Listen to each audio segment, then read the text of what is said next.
जय माता दी। हर हर महादेव। मैं हूँ अर्चना तिवारी। स्वागत है हमारे चैनल में ज्ञान की बात विद अर्चना चिंतामणि। कैसे हैं आप लोग? उम्मीद है, विश्वास है, भगवान से प्रार्थना है, माता रानी से जहाँ होंगे अपने परिवार में सुखी संपन्न रहें, हर संकट दूर करें माता रानी। और करवा चौथ में रानी आप सभी लोगों का भला करें, चंद्र देवता सद्बुद्धि दें, जिससे आपके जीवन में हर खुशी और सौभाग्य बना रहे। आज का बात है, यानी आज हम बात करने वाले हैं करवा चौथ कब है, करवा चौथ का शुभ मुहूर्त पूजा का क्या है, करवा चौथ क्यों मनाया जाता है, करवा चौथ कब से मनाया जाता है, और करवा चौथ में चंद्रोदय का समय क्या है, और पूजा में क्या क्या चीज़ें विशेष होती हैं, सावधानियां क्या क्या रखनी चाहिए, और सबसे बड़ी बात है कि पूजा में किन चीज़ों का प्रयोग विशेष रूप से करना चाहिए, सरगी कब से कब तक खानी चाहिए। ये सारी जानकारी आपको एक वीडियो के माध्यम से मिलेगी। आपसे रिक्वेस्ट है कि अगर चैनल पे आप नए हैं तो हर मेरा नोटिफिकेशन आपको पहले मिले, आपको सारी वीडियो देखने के लिए मिले, इसके लिए चैनल पे आप सब्सक्राइब कर लें। वीडियो अगर मेरी पसंद आती है तो कृपया करके लाइक कर लें, क्योंकि आपके एक लाइक और कमेंट से हमको भी हिम्मत और साहस मिलता है। हम भी आपके ही मोटिवेशन करने की वजह से और अच्छा कर पाते हैं। तो इसलिए आप कमेंट ज़रूर करें। अगर वीडियो आपको अच्छा लगता है, आपको लगता है कि धर्म के हर कार्य में सबको साथ होना चाहिए, तो आप ज़रूर सबको शेयर करना शुरू करें। हर एक को, एक लोगों को शेयर करेंगे तो भी बहुत शेयर होगा और पुण्य के भागीदार आप भी होंगे। तो सारी जानकारियाँ एकत्रित करने के लिए आप वीडियो में इन तक बने रहें, पूरा वीडियो वॉच करें, जिससे आपको सारी जानकारी इसी वीडियो के माध्यम से सही और सही तरीके से पता चल जाए। पूजा की विधि, पूजा का नियम, सारी बातें आपको एक वीडियो के माध्यम से पता चलेगी। तो चलिए शुरू करते हैं। सबसे पहले करवा चौथ कब है ये जानते हैं। तो करवा चौथ 19 को है या 20 को, ये असमंजस हर जगह फैला हुआ है, और इस बार हर त्यौहार 2 दिन का पड़ रहा है। तो क्यों पड़ रहा है, एक चीज़ आपको ये क्लियर कर देते हैं कि पहले लोग पत्रा देख के, सिर्फ पंचांग देख के ये चीज़ें बता देते थे कि आज इसी दिन पे ये चीज़ें हैं, और उसका तय नहीं कर पाते थे। कि बहुत लोग ऐसे होते थे कि जो बहुत पढ़े लिखे नहीं थे, ब्राह्मण थे, तो इसलिए उनको देख के बताना था तो बता देते थे। लेकिन अब लोग ज्योतिष और शास्त्र, चौघड़िया, सारा चीज़ पढ़ने के बाद इस बात का सत्य रूप से निचोड़ निकालते हैं कि किस टाइम होना चाहिए, किस टाइम शुभ मुहूर्त पड़ता है, क्या कैसे एक में होता है, सारे योग का मिलान करते हैं। इसीलिए हर त्यौहार 2 दिन नहीं होता, लेकिन एक दिन आगे अगर लग जाता है, शाम के टाइम वो तिथि लग जाती है, तो कोई भी व्रत त्यौहार उदया तिथि का मनाया जाता है, तो इसलिए दूसरे दिन होता है। तो आप विशेष रूप से हर चीज़ों में असमंजस न रखें। जिस दिन सुबह से रखना हो, यानी 4 बजे रात से 3 बजे रात से, और दिन में आधे टाइम भी हो, तो व्रत वही उत्तम होता है और वही व्रत उत्तम माना जाता है। तो इसीलिए शास्त्र के अनुसार 2 दिन नहीं है। इस बार 19 तारीख को ही शाम 6:17 यानी 6:17 से जो करवा चौथ की चतुर्थी तिथि हो रही है वो हो जा रही है। करवा चौथ कार्तिक मास के, जो कार्तिक मास है उसमें चतुर्थी तिथि को करवा चौथ मनाया जाता है। ये व्रत महिलाएं अपने सौभाग्य के लिए, सुख शांति के लिए, पति की लंबी उम्र के लिए, उनके सभी संकटों को दूर करने के लिए, उनकी सफलता के लिए निराजल निराहार रहकर ये व्रत करती हैं। ये व्रत सभी व्रतों में उत्तम व्रत है। इस व्रत को करने वाली महिला हमेशा सौभाग्यशाली रहती है, उसके जीवन में खुशियाँ बनी रहती हैं और मनचाहा वरदान पा लेती है। अगर शादीशुदा है महिला तो उसके सौभाग्य में कमी नहीं होती है। अगर कोई इसी व्रत को लड़की कुंवारी हो और करती हैं, तो उनको भविष्य में जो मिलने वाला पति है वो उत्तम पति, उनके जिस मतलब सपने का जो पति है, सपने में सारी लड़कियां ये बात सोचती हैं कि मेरा पति ऐसा होगा वैसा होगा, क्योंकि अच्छा सब लोग सोचते हैं। तो जिस तरह की वो लड़की सोचेगी उस तरह का मन भावन पति मिलता है। इसीलिए करवा चौथ का व्रत कुंवारी लड़कियां भी करती हैं। तो आप जान चुके होंगे कि 19 अक्टूबर से लग रहा है, लेकिन ये तिथि चलकर 20 अक्टूबर को ये व्रत रहा जाएगा, करवा चौथ का व्रत। और करवा चौथ का व्रत 20 अक्टूबर को जो चतुर्थी तिथि है वो शाम को 3:47 यानी 47 मिनट, जो 3 o'clock है 47 मिनट्स पे खत्म हो रही, यानी समाप्त हो रही है। आप सुने होंगे कि प्रारंभ में 19 को ये तिथि शुरुआत हो रही है, चतुर्थी तिथि शाम 6:17 से, और समापन हो रहा है 20 अक्टूबर को शाम शाम 3:47 पे। तो इसलिए ये करवा चौथ का व्रत 20 अक्टूबर को मनाया जाएगा। 20 अक्टूबर को कुंवारी लड़कियां और सुहागिन औरतें रहती हैं। आपको पता होगा कि मेरे वीडियो के माध्यम से कि आपको व्रत का महत्व पता चल गया। अब जानते हैं ये व्रत कब से मनाया जाता है। आपके सटीक बिल्कुल हर प्रश्न का उत्तर कब से मनाया जाता है, तो जब माता पार्वती ने तीज का व्रत किया, जैसे कि तीज पहले पढ़ा है, तो उसी तरह माता पार्वती ने शिव जी को अपने वश में यानी अपने वचन में वचनबद्ध किया तीज का व्रत करके कि आप हमारा साथ देंगे, हमारे इच्छा अनुसार हमारे पति बनेंगे।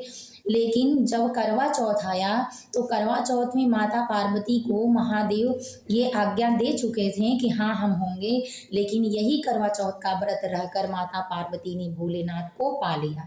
मतलब एक सपना देखना होता है कि जो सपना देखी और संपूर्ण करने के लिए तीज का व्रत रही और भगवान ने उन्हें वचनबद्ध दिया, जैसे किसी का लग्न यानी शादी विवाह तय हो जाता है, तो तब उस पे तय हुआ कि हाँ करेंगे।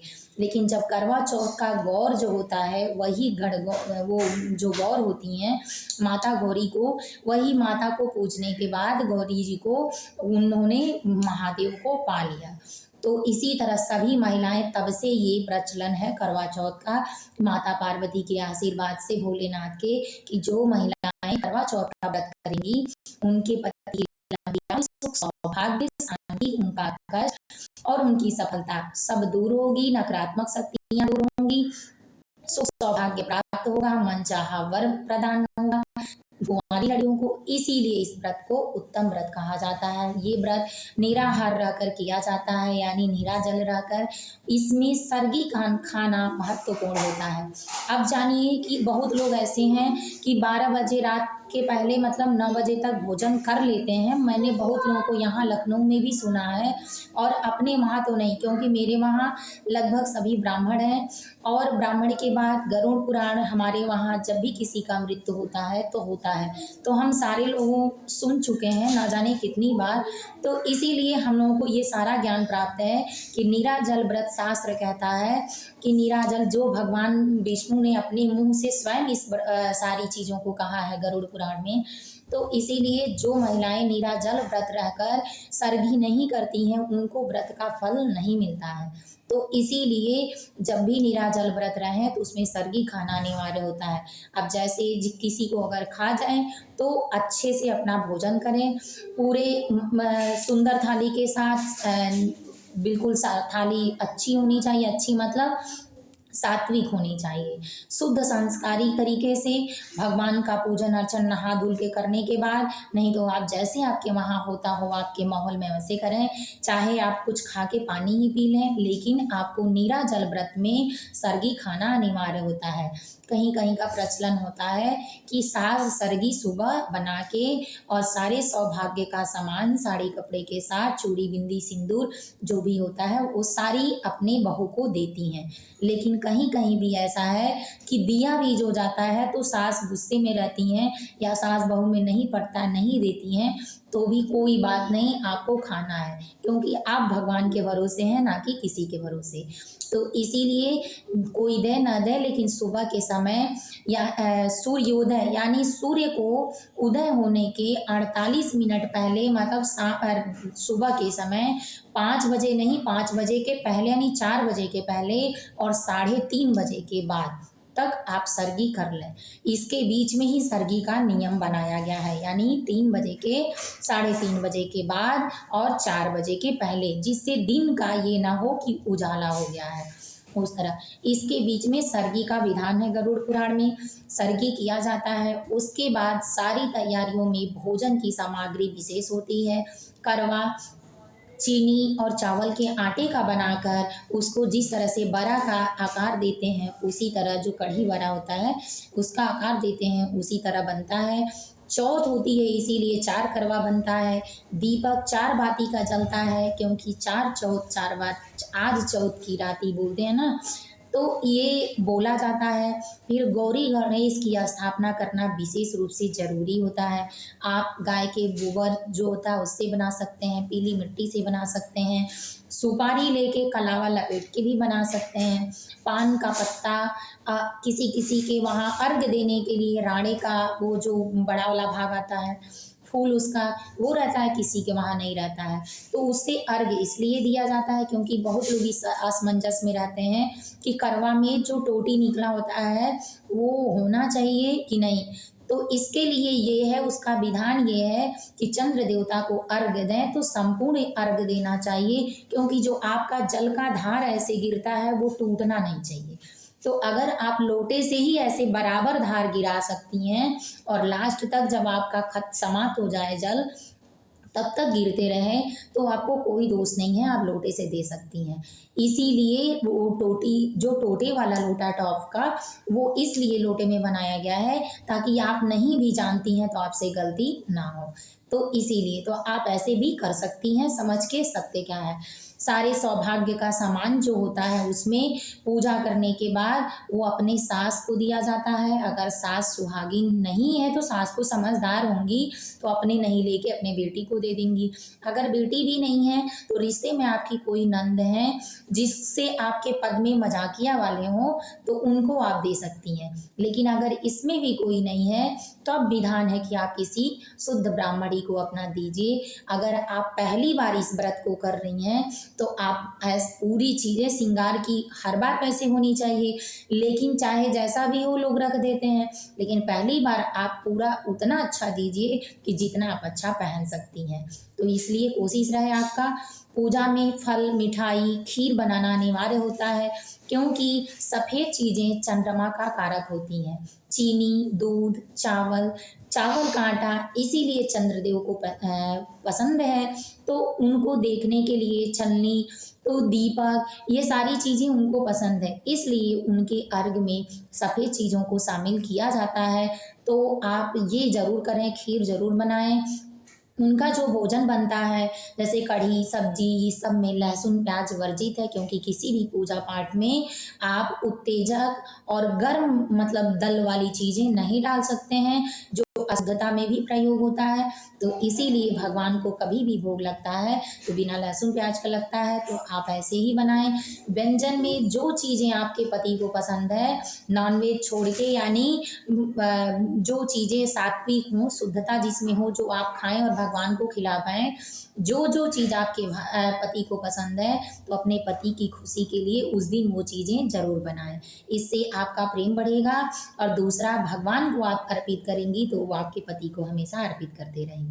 तो इसीलिए ये चीज़ें ज़रूर करें। और पूजा में आप गौर, जैसे मानिए कोई पूजा अकेले कर रहा है तो गौर कैसे बदलेगा, तो कोई तो बदलता है, कोई नहीं बदलता है। तो इसलिए जो आप गौरी गणेश बनाती हैं, गौरी गणेश बनाने में उन्हीं गौरी गणेश से एक बार जैसे आप उनसे स्पर्श कराई और अपने पास रख ली, बस इसी तरह से करके आप गौर को बदल सकती हैं, यानी अपने कलश को, जगह को बदल सकती हैं। जो अस्थायी रूप से कलश रखें उसको बिल्कुल ना छुएं। एक में चीनी पीसी हुई ज़रूर रखें अपने जीवन में मिठास लाने के लिए। गेहूँ खड़ा पति का प्रतीक माना जाता है तो इसीलिए उसको भर के एक लोटे में ज़रूर रखें। सौभाग्य के सामान में आप नारियल, पान का पत्ता, सुपारी बिल्कुल न भूलें। और पूजा सामग्री आप नेट पे ढूंढ सकती हैं तो सारी सामग्री आपको मिल जाएगी उस पर कि कौन कौन सी सामग्री करवा चौथ के व्रत में लिया जाता है। मेन चीज़ें तो मैं बता दी हूँ। उसके बाद सबसे पहले चंद्रदेव को छलनी के माध्यम से चंद्रदेव को देखें। उसके बाद चंद्र देवता को दीपक के साथ यानी छलनी में सिर्फ चंद्रदेव और दीपक नजर आए। उसके बाद चंद्र देवता और पति दीपक का लौ जो होता है, उनका मुख होता है, सब एक साथ नजर आए। इस तरह से 3 बार में देखा जाता है। और 3 और 5 बार इसलिए होता है ये करवा चौथ, क्योंकि 3, 5, 9 ऐसे 11 ये अंक ऐसे हैं जो खंडित नहीं होते हैं और एक एक दूसरे से ही कटते हैं, ना कि सबसे कटते हैं। इसीलिए विषम चीज़ें इसलिए की जाती हैं कि उसको कोई काट ना पाए, तोड़ ना पाए। तो उम्मीद है आपको बहुत सारी जानकारियाँ मिली होंगी।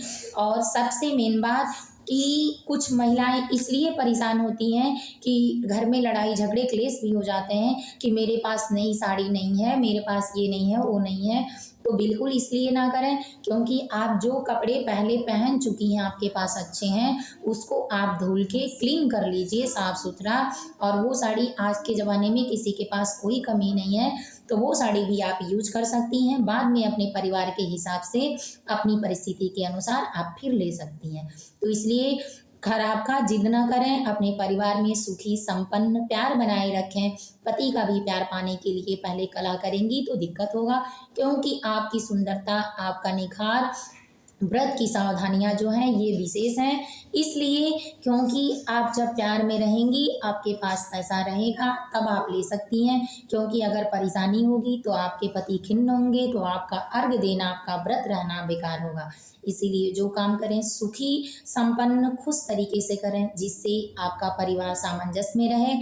क्योंकि आप घर की लक्ष्मी हैं, और जब लक्ष्मी क्रोध में आकर, गुस्से में आकर व्रत उपवास करती हैं तो उनके पितृ नाराज होते हैं। और जब पितृ नाराज होते हैं तो देवता भी प्रसन्न नहीं होते हैं, और तब व्रत का फल आपको नहीं मिलता है।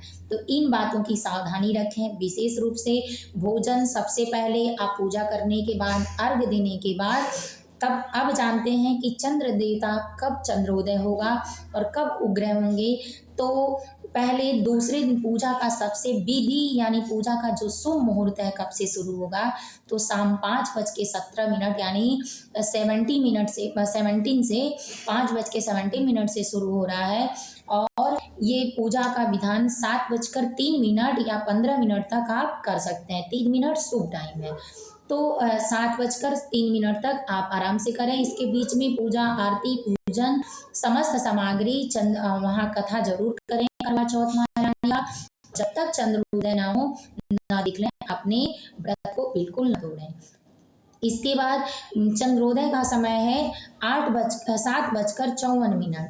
लेकिन ये चंद्रोदय का समय हर क्षेत्र में, हर एरिए में या हर शहर में अलग अलग होता है।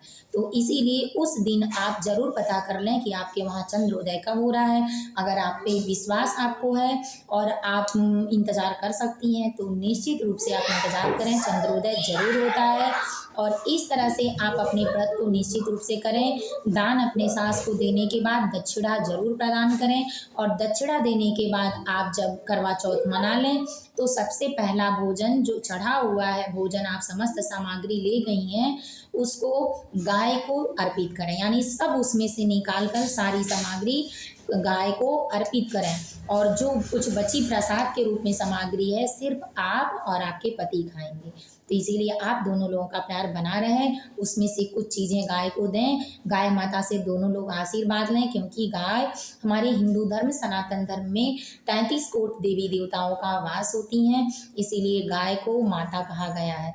तो उनका आशीर्वाद लें, फिर अपने बड़ों का आशीर्वाद लें, और इस तरह से करवा चौथ का व्रत आप तोड़ें तो निश्चित ही है कि आपका व्रत सफल होगा, सही होगा, मंगलकारी होगा। उम्मीद है कि अगर मेरा वीडियो आपको पसंद आता हो तो लाइक करना बिल्कुल न भूलें, कमेंट जरूर करें कैसा लगता है, और शेयर करना तो आप चाहें तो कर सकते हैं। जय माता जी, हर हर महादेव।